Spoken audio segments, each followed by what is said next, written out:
నమస్తే, welcome to non stop news. నేను మహేశ్వరి. నేను అనుశ్రీ. విశాఖలో లులు గ్రూప్ కు ఖరీదైన భూములు కేటాయించడాన్ని సవాల్ చేస్తూ ఏపీ హైకోర్టులో పిటిషన్ దాఖలు చేశారు. లులు సంస్థకు బిడ్డింగ్ లేకుండా ప్రభుత్వం భూములు కేటాయించడం చట్ట విరుద్ధం అంటూ పిటిషనర్ పేర్కొన్నారు. గతంలో బిడ్ల ద్వారా భూమిని కేటాయించిన ప్రభుత్వం ఇప్పుడెందుకు అందుకు విరుద్ధంగా వ్యవహరిస్తోందని పిటిషనర్ కోర్టు దృష్టికి తీసుకువెళ్లారు. తాజాగా విజయవాడలో కూడా లులు గ్రూప్ కు భూ కేటాయింపులు చేసేందుకు ప్రభుత్వం జీవోను జారీ చేసింది. విశాఖలో కోస్టల్ రెగ్యులైజేషన్ జోన్ నిబంధనలకు విరుద్ధంగా లులు గ్రూప్ కు కేటాయింపులు చేశారని పిటిషనర్ తరఫు లాయర్ తెలిపారు. భూ కేటాయింపుల్లో ప్రభుత్వం కనీస నిబంధనలు పాటించలేదని ధర్మాసనం దృష్టికి తీసుకువెళ్లారు పిటిషనర్ తరఫు న్యాయవాది. విజయవాడలో లులుకు భూములు కేటాయించిన జీవోలను సవాల్ చేయండని పిటిషనర్ కు సూచించింది హైకోర్టు.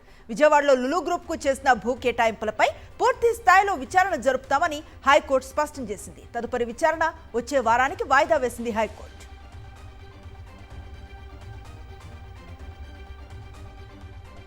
ఇదే అంశంపై పూర్తి సమాచారం అందిస్తారు మా కరెస్పాండెంట్ అశోక్. విశాఖలో లూలు గ్రూప్ కు అత్యంత ఖరీదైన భూములు కేటాయించడాన్ని సవాల్ చేస్తూ హైకోర్టులో దాఖలైన పిల్లిపై ఇవాళ ధర్మాసనం విచారణ చేపట్టింది. అయితే పిటిషన్ తరఫున వాదనలు వినిపిస్తూ లూలు సంస్థకు బిడ్డింగ్ లేకుండా ప్రభుత్వం భూములు కేటాయించడం చట్టవిరుద్ధం, గతంలో బిడ్ల ద్వారా భూములు కేటాయించారు, కానీ ప్రభుత్వం ఇప్పుడు అందుకు విరుద్ధంగా చట్ట విరుద్ధంగా వ్యవహరిస్తున్నట్టు ధర్మాసనం దృష్టికి తీసుకొచ్చారు పిటిషన్ తరఫున న్యాయవాది. ఇప్పుడు విజయవాడలో కూడా లూలు గ్రూప్ కు భూ కేటాయింపులు చేసేందుకు ప్రభుత్వం జీవో జారీ చేసింది. విశాఖలో కోస్టల్ రెగ్యులర్ జోన్ నిబంధనలకు విరుద్ధంగా లూలు గ్రూప్ కు భూములు కేటాయించారు. భూముల కేటాయింపులో ప్రభుత్వం కనీస నిబంధనలు కూడా పాటించలేదంటూ పిటిషన్ తరఫున న్యాయవాది ధర్మాసనం దృష్టికి తీసుకొచ్చారు. అయితే ధర్మాసనం విజయవాడలో లూలు గ్రూప్ కు సంబంధించి భూముల కేటాయింపుకు సంబంధించిన జీవోలను కూడా సవాల్ చేయండి, వాటిపైన ఖచ్చితంగా విచారణ చేస్తామని స్పష్టం చేసింది. తదుపరి విచారణ వచ్చే వారానికి వాయిదా వేసింది. Anusri. Right, thank you Ashok. రేపు వైఎస్ జగన్ నెల్లూరులో పర్యటించనున్నారు. సెంట్రల్ జైల్లో ఉన్న మాజీ మంత్రి కాకాని గోవర్ధన్ రెడ్డిని పరామర్శిస్తారు. అక్కడి నుంచి మాజీ ఎమ్మెల్యే నల్లపరెడ్డి ప్రసన్నకుమార్ రెడ్డి నివాసానికి వెళ్తారు. ఇటీవల టీడీపీ మూకలు చేసిన దాడిపై వివరాలు తెలుసుకుంటారు.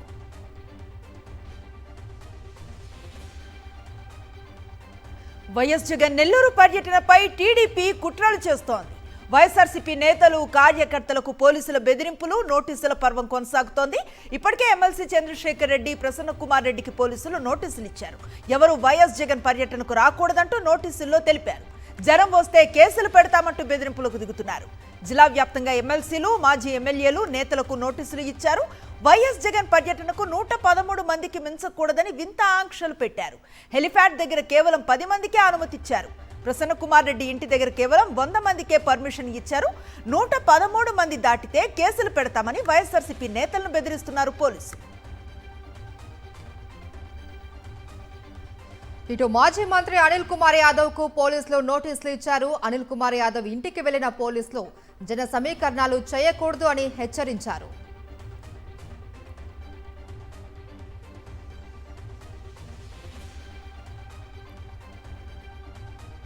నిన్న అర్ధరాత్రి నుంచి నెల్లూరు జిల్లా వ్యాప్తంగా నేతలకు వరుస నోటీసులు ఇస్తున్నారు. ఇప్పటికే ఎక్కడికక్కడ బారికేడ్లు కూడా ఏర్పాటు చేశారు. నేతల ఇంట్లో వైఎస్ జగన్ ఫోటోలు ఉన్నా సరే నోటీసులు ఇస్తున్నారు.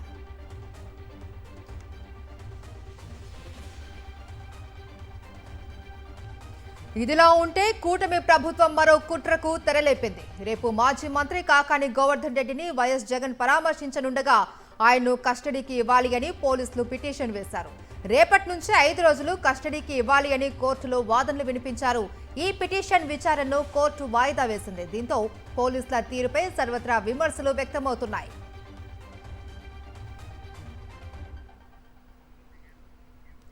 వైఎస్ జగన్ పర్యటనలకు భారీ సంఖ్యలో ప్రజలు తరలి వస్తూ ఉంటే కూటమి ప్రభుత్వం ఓర్వలేకపోతోందని మండిపడ్డారు వైఎస్ఆర్సీపీ నేతలు. జగన్ను చూసేందుకు వస్తూ ఉన్న సామాన్యులపై కేసులు పెట్టి కక్ష సాధింపు చర్యలకు దిగుతోందని విమర్శించారు. ఎస్పీ స్థాయి నుంచి ఎస్ఐ స్థాయి వరకు అంతా జగన్ పర్యటనను అడ్డుకునేందుకు ప్రయత్నిస్తున్నారని ఆగ్రహాన్ని వ్యక్తం చేశారు. కూటమి ప్రభుత్వం ఎన్ని కుట్రలను పన్నినా జగన్ పర్యటనకు వచ్చే జనాన్ని అడ్డుకోలేరని అన్నారు వైఎస్ఆర్సీపీ నేతలు. ఎలాగో చంద్రబాబు నాయుడు గారు కానీ వాళ్ళు పోతా ఉంటే ప్రజలు రావట్లా, ముఖ్యమంత్రి హోదాలో పోతా ఉంటే 100 మంది 1000 మంది కూడా రావట్లా. ఇక్కడ చూస్తే ప్రతిపక్ష నాయకుడు ఎక్కడ పోయినా కూడా వేలాది సంఖ్యలో ప్రజలు వస్తూ ఉన్నారు. పోలీసులు ఎక్కడికెక్కడ నిర్బంధించినా కూడా ఈరోజు మనం చూసాం, సత్తెనపల్లిలో చూసాం, అదే అక్కడ మన ఒంగోలు జిల్లాలో చూసాం, నిన్న చిత్తూరులో చూసాం. పోలీసులు ఎక్కడెక్కడ కట్టడి చేస్తున్నా కూడా ప్రజలు బ్యారికేడ్లు తోసుకొని పొలాల్లో ఇంచి ఎక్కడెక్కడ ప్రజలు వచ్చే తీరు కూడా మనందరం కూడా మీడియాలో చూసాం. జగన్మోహన్ రెడ్డి గారు ఒక ప్రజాహిత నాయకుడు, ఇక్కడటువంటి ప్రజల గుండెల్లో గూడు కట్టుకునేటువంటి నాయకుడు. ఆ నాయకుడికి వచ్చినప్పుడు ఆయనకు కష్ట సుఖాలు ఇక్కడటువంటి పరిస్థితులు చెప్పేటువంటి బాధ్యత ఉంటుంది, వినేటువంటి బాధ్యత కూడా ఆయనకు ఉంటుంది. మీ మాదిరి చౌకబారు నాయకుడు కాదు ఆయన. జగన్ అంటే జనం, జగన్ ఎక్కడుంటే జనం అక్కడే ఉంటారు. ఆయన మీటింగ్లకు మీరు రాకూడదు అని చెప్పి ఆంక్షలు పెట్టాలనుకుంటే సూర్యకిరణాలకు అరిచే అడ్డం పెట్టేట్లే. వైఎస్ జగన్ నెల్లూరు పర్యటనపై ఆంక్షలను ఖండిస్తూ తిరుపతిలో వైఎస్ఆర్సీపీ శ్రేణులు ఆందోళన చేపట్టాయి. ఆందోళనలో తిరుపతి మేయర్ శిరీష, వైఎస్ఆర్సీపీ ఇన్ఛార్జ్ భూమన అభినయ్ పాల్గొన్నారు. వైఎస్ జగన్ పర్యటనలపై కూటమి ప్రభుత్వం కుట్రలు చేస్తోందని ఆరోపించారు. వైఎస్ జగన్ కు తగిన భద్రత కల్పించాలి అని డిమాండ్ చేశారు వైఎస్ఆర్సీపీ నేతలు.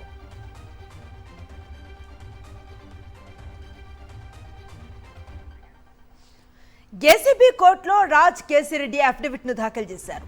సిట్ సీజ్ చేశామని చెప్తున్న 11 కోట్లతో తనకు సంబంధం లేదన్నారు రాజ్ కేసిరెడ్డి. హైదరాబాద్ ఫామ్ హౌస్ లో సీజ్ చేశామంటున్న డబ్బు తనది కాదన్నారు. ఆ ఫామ్ హౌస్ తీగల విజేందర్ రెడ్డికి చెందిందని చెప్పారు. తీగల విజేందర్ రెడ్డికి engineering college, hospital, diagnostic centres ఉన్నాయన్నారు. విజేందర్ రెడ్డి కోట్ల రూపాయల టర్న్ ఓవర్తో లావాదేవీలు చేస్తారని చెప్పారు. అంతకు మించి విజేందర్ రెడ్డితో తనకు ఎలాంటి సంబంధం లేదన్నారు. సిట్ కట్టుకథలు చెప్పి తనకు బెయిల్ రాకుండా కుట్రలు చేస్తోందన్నారు రాజ్ కేసిరెడ్డి.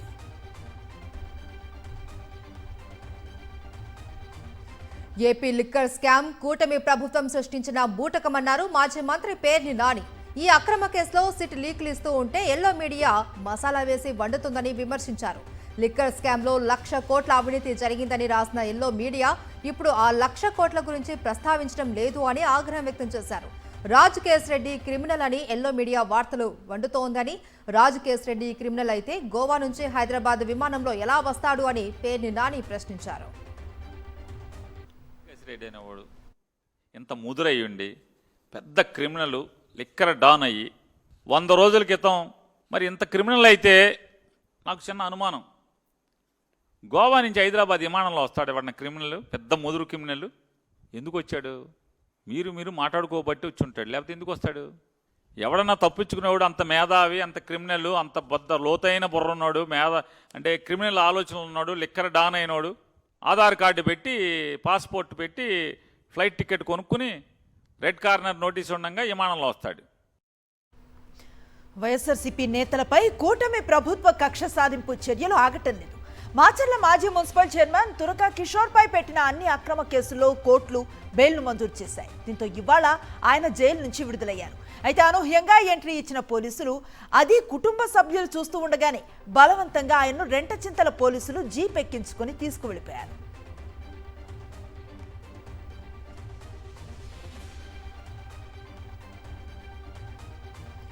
ఏపీ హైకోర్టులో హెబియస్ కార్పస్ పిటిషన్ దాఖలు చేశారు మాచర్ల మాజీ మున్సిపల్ చైర్మన్ కిషోర్ సతీమణి సురేఖ. రెంటచింతల పోలీసుల అక్రమ నిర్బంధంపై పిటిషన్ వేశారు. తురకా కిషోర్ పై 12 అక్రమ కేసులు బనాయించారు అని ఆమె ఆవేదన వ్యక్తం చేశారు. ఒక కేసులో బెయిల్ రాగానే మరో కేసు బనాయించి ఇబ్బంది పెడుతూ ఉన్నారని హైకోర్టుకు వివరించారు కిషోర్ తరపు న్యాయవాది రామలక్ష్మణ్ రెడ్డి. దీంతో ఈ ఘటన ఎప్పుడు జరిగిందని పోలీసులను హైకోర్టు ప్రశ్నించింది. 2024 ఏప్రిల్ 8న సంఘటన జరిగిందని ప్రభుత్వం తరపున న్యాయవాది కోర్టుకు తెలిపారు.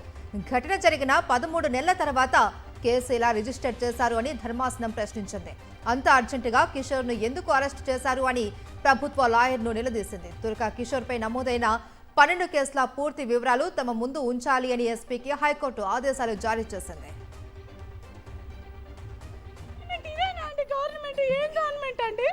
ఏం చెప్పారు అసలు? కనీసం 5 నిమిషాలు కూడా ఎందుకు అరెస్ట్ చేస్తున్నారు? ఏ కేసులో అరెస్ట్ చేస్తున్నారు? ఏది ఇన్ఫర్మేషన్ లేదండి.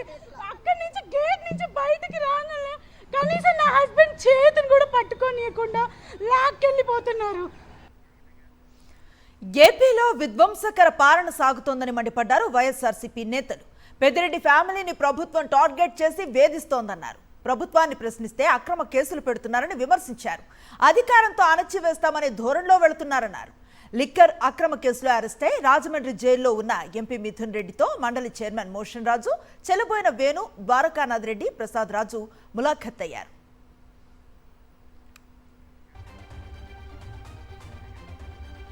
ఎన్టీఆర్ జిల్లా మైలవరంలో పారిశుద్ధ్య కార్మికులు ఆందోళన చేపట్టారు. చెత్త సేకరణ విధులు నిర్వహిస్తున్న పారిశుద్ధ్య కార్మికురాలు భవానీపై టీడీపీ నేత దాడి చేయడంతో ధర్నాకు దిగారు. దాడి చేసిన టీడీపీ నేత కఠారి ఉమామహేశ్వరరావును అరెస్టు చేయాలి అని డిమాండ్ చేశారు. మరోవైపు పారిశుద్ధ్య కార్మికులు చేపట్టిన నిరసనకు సిఐటియు నాయకులు సంఘీభావం తెలిపారు. టీడీపీ నేతల దౌర్జన్యంపై నినాదాలు చేశారు. ఇక నిరసన చేపట్టిన పారిశుద్ధ్య కార్మికులపై టీడీపీ నేతలు పోలీసులను ప్రయోగించారు.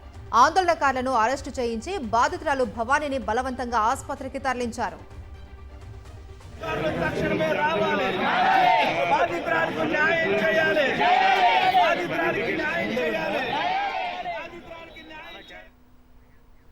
వైఎస్ఆర్ జిల్లా పులివెందుల జెడ్పీటీసీ ఉప ఎన్నికకు వైఎస్ఆర్సీపీ అభ్యర్థి ఖరారయ్యారు. జెడ్పీటీసీ తుమ్మల మహేశ్వరరెడ్డి మరణంతో ఉప ఎన్నిక జరగనుంది. ఎన్నికల సంఘం నోటిఫికేషన్ విడుదల చేయడంతో పార్టీ నేతలతో కడప ఎంపీ వైఎస్ అవినాష్ రెడ్డి సమావేశమయ్యారు. మహేశ్వరరెడ్డి కుటుంబానికి జెడ్పీటీసీ టికెట్ ఇవ్వాలని నిర్ణయించారు. ఆగస్టు 1న నామినేషన్ వేసే అవకాశం ఉంది.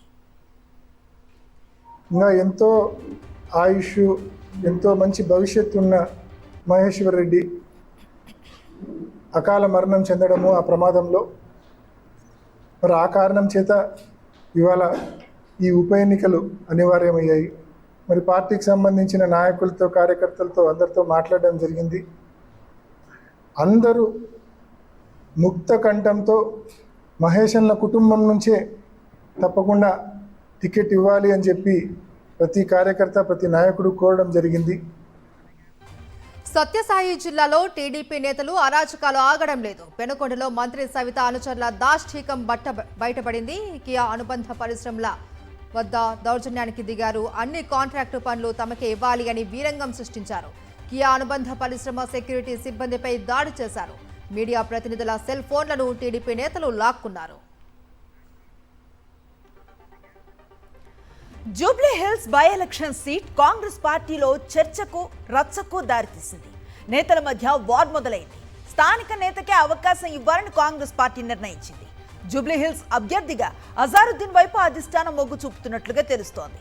ఇటు మంత్రి పొన్నం ప్రభాకర్ కూడా స్థానికులకే జూబ్లీ హిల్స్ సీటు ఇస్తామని ప్రకటించారు. దీంతో పొన్నం వ్యాఖ్యలకు కాంగ్రెస్ నేత ఫిరోజ్ ఖాన్ కౌంటర్ ఇచ్చారు. రాహుల్, ప్రియాంక వాయనాడ్లో పుట్టి పెరిగారా అని ప్రశ్నించారు ఫిరోజ్ ఖాన్.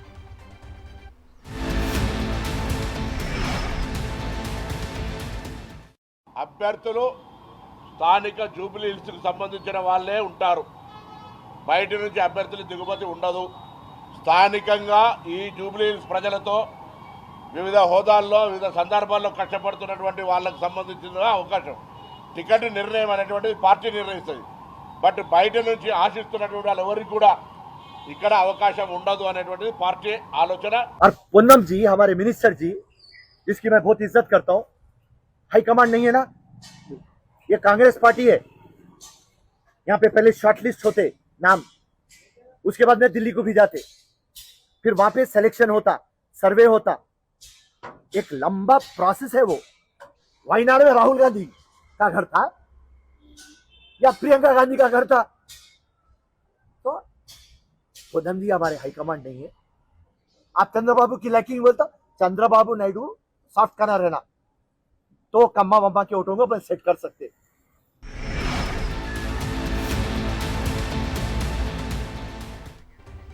గొర్రెల పంపిణీ స్కామ్ కేసులో ఈడీ దూకుడు పెంచింది. హైదరాబాద్లోని 10 ప్రాంతాలలో సోదాలు నిర్వహించింది. మాజీ మంత్రి తలసాని శ్రీనివాస్ యాదవ్ ఓఎస్డీగా పనిచేసిన కళ్యాణ్ను ఈడీ ఆఫీస్కు తీసుకెళ్లి విచారిస్తున్నారు అధికారులు.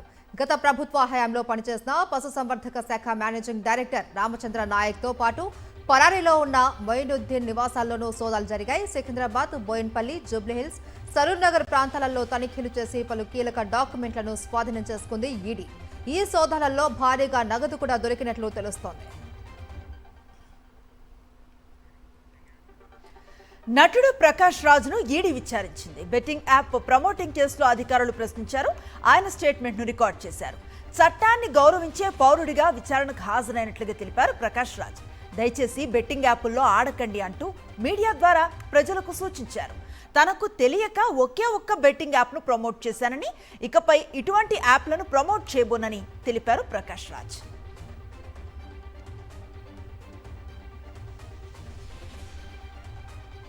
ఎగువన కురుస్తున్న వర్షాలకు కృష్ణమ్మ పరవళ్లు తొక్కుతుంది. భారీగా వరద నీరు ప్రాజెక్టులకు వచ్చి చేరుతుంది. శ్రీశైలం జలాశయానికి వరద ప్రవాహం పెరగడంతో ప్రాజెక్టు జలకలను సంతరించుకుంది.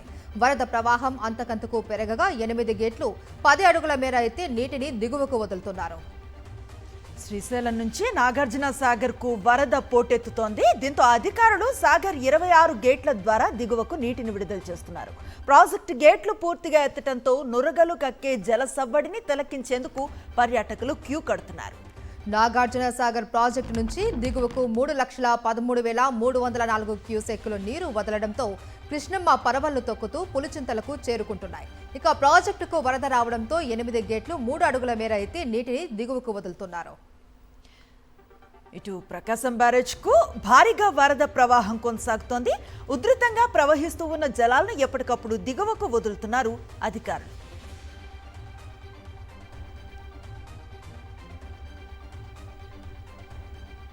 జిఎస్ఎల్వి F-16 ప్రయోగం విజయవంతం కావడంపై వైఎస్ జగన్ హర్షం వ్యక్తం చేశారు. నిసార్ శాటిలైట్ ను సక్సెస్ఫుల్ గా కక్షలోకి ప్రవేశపెట్టడంపై ఇస్రోని అభినందించారు. ఇంత గొప్ప విజయంలో పాల్పంచుకున్న శాస్త్రవేత్తలకు వైఎస్ జగన్ శుభాకాంక్షలు తెలిపారు.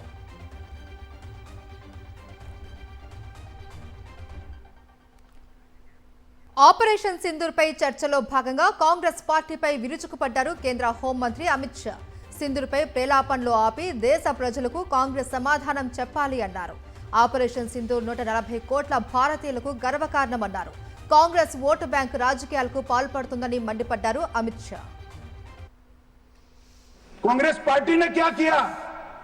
कौन से कानून लाए, कौन से कदम उठाए और कब जाकर पाकिस्तान पर सर्जिकल स्ट्राइक, एयर स्ट्राइक और ऑपरेशन सिंदूर का आपने प्रयोग किया? ये जवाब कांग्रेस पार्टी को, देश की जनता को देना पड़ेगा.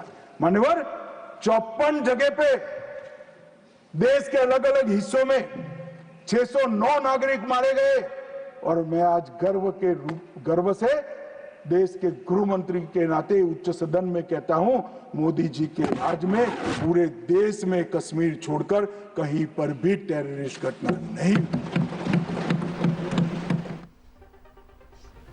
భారత సాహసోపేతమైన ప్రతిదాడికి operation Sindoor సంకేతమన్నారు YSRCP MP Pilli Subhash Chandrabose. Operation సింధూర్ను విజయవంతంగా నిర్వహించిన భారత సైనికులకు సాల్యూట్ చేశారు. సింధూర్పై రాజ్యసభలో నిర్వహించిన ప్రత్యేక చర్చలో ఎంపీ పిల్లి సుభాష్ మాట్లాడారు.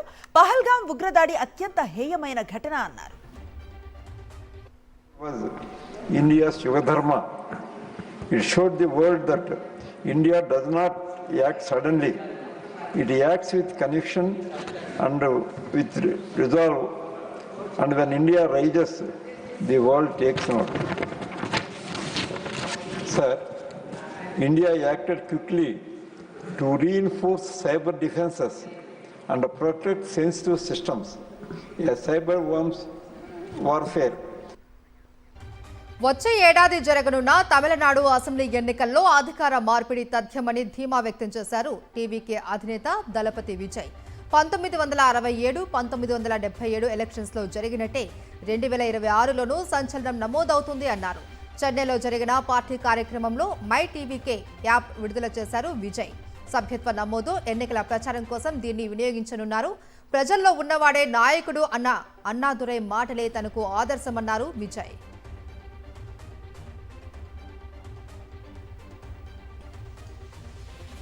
బ్రిటిష్ హయాంలో భారత్ నుంచి తరలిపోయిన బుద్ధుడి పవిత్ర అవశేషాలను 127 ఏళ్ల తర్వాత స్వదేశానికి తిరిగి తీసుకువచ్చారు.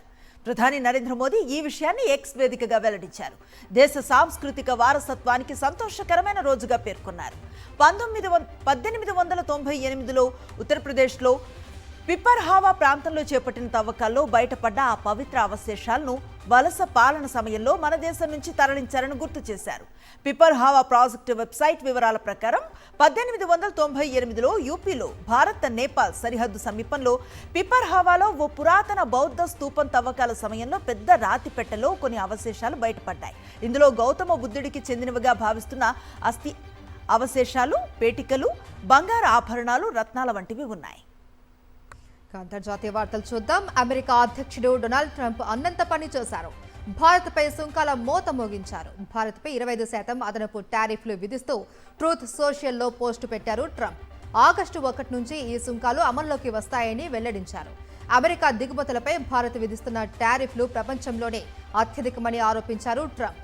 ఈ కారణంగానే రెండు దేశాల మధ్య మంచి స్నేహం ఉన్నప్పటికీ వాణిజ్యం మాత్రం పరిమిత స్థాయిలోనే జరుగుతుంది అన్నారు. రష్యా నుంచి భారత్ చమురు కొనుగోలు చేయడంపైన తన ఉక్రోషం వెళ్లగక్కారు ట్రంప్.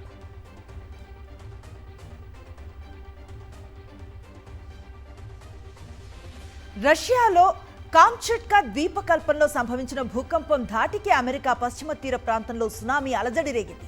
వాషింగ్టన్, ఒరెగావ్, కాలిఫోర్నియా తీరాలను సునామీ అలలు తాకాయి. కాలిఫోర్నియా తీరంలో 1.5 అడుగుల మేర అలలు ఎగసిపడ్డాయి. పసిఫిక్ సునామీ హెచ్చరిక కేంద్రం అలలు ఇప్పటికీ తీర ప్రాంతాలను తాకట ప్రారంభించాయని నిర్ధారించింది.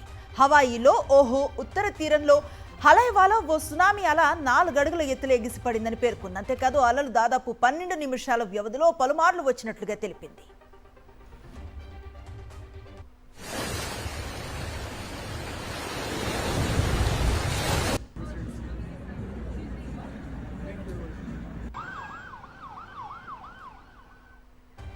Microsoft co founder bill gates కు చెందిన విలాసవంతమైన నౌకను అమ్మకానికి పెట్టారు. సెప్టెంబర్ 24, 27 తేదీలలో నిర్వహించనున్న మొనాకో యాట్ షాలో దీన్ని విక్రయానికి ఉంచినట్టు ఇంటర్నేషనల్ మీడియా పేర్కొంది. లిక్విడ్ హైడ్రోజన్తో నడిచే ఈ నౌకను $645 మిలియన్ వేలం వేయనున్నట్లు తెలుస్తుంది. ఈ లగ్జరీ యాట్ను రూపొందించడానికి నెదర్లాండ్స్కు చెందిన ఫెడ్షిప్ సంస్థ 5 ఏళ్లు శ్రమించింది. 390 అడుగుల పొడవైన ఈ లగ్జరీ నౌకలో 7 డెక్లు, బాస్కెట్బాల్ కోర్ట్, సినిమా థియేటర్, పలు హాట్ టబ్లు, ఒక ప్రైవేట్ ఆసుపత్రి, 4 అంతస్తుల భవంతి, పలు కార్యాలయాలు, టెర్రస్ వంటి విలాసవంతమైన సదుపాయాలు ఉన్నాయి. అయితే దీన్ని కొనుగోలు చేసినప్పటి నుంచి ఇప్పటి వరకు బిల్ గేట్స్ ఒక్కసారి కూడా అడుగు పెట్టలేదు. గ్లోబల్ పాప్ స్టార్ కేటీ షెరీతో కెనడా మాజీ ప్రధాని జస్టిన్ ట్రూడో డిన్నర్ డేట్ కు వెళ్లారు. ప్రస్తుతం ఈ అంశం చర్చనీయాంశంగా మారింది. రాజీనామా అనంతరం ట్రూడో చాలా అరుదుగా బయట కనిపిస్తున్నారు. తన కొత్త ఆల్బమ్ 143 ప్రమోషన్స్ కోసం పెర్రీ ప్రస్తుతం కెనడాలో పర్యటిస్తున్నారు. ఈ క్రమంలోనే వీరు మాంట్రియాల్లో ప్రైవేట్ డిన్నర్ కు వెళ్లారు. ట్రూడో భద్రతా సిబ్బందితో అక్కడికి వెళ్లినట్లుగా తెలుస్తోంది. ఆ తర్వాత ఇద్దరు కొంత సమయం మాట్లాడుకున్నారు. Coming to business updates. దేశీయ స్టాక్ మార్కెట్ సూచీలు వరుసగా రెండో రోజు లాభాల్లో ముగిశాయి. సెన్సెక్స్ ఉదయం 81,494.52 పాయింట్ల వద్ద లాభాల్లో ప్రారంభమైంది. చివరికి 143 పాయింట్ల లాభంతో 81,481.86 వద్ద ముగిసింది. ఇక నిఫ్టీ సైతం 33.95 పాయింట్ల లాభంతో 24,855 వద్ద స్థిరపడింది. సెన్సెక్స్ 30 సూచీలో ఎల్ఎన్టీ, సన్ఫార్మా, ఎన్టీపీసీ, మారుతి సుజుకి, ఎయిర్టెల్ ప్రధానంగా లాభపడ్డాయి. ఇక Tata motors, power grid corporation, Eternal, Bajaj Finserv, Hindustan Unilever షేర్లు నష్టపోయాయి.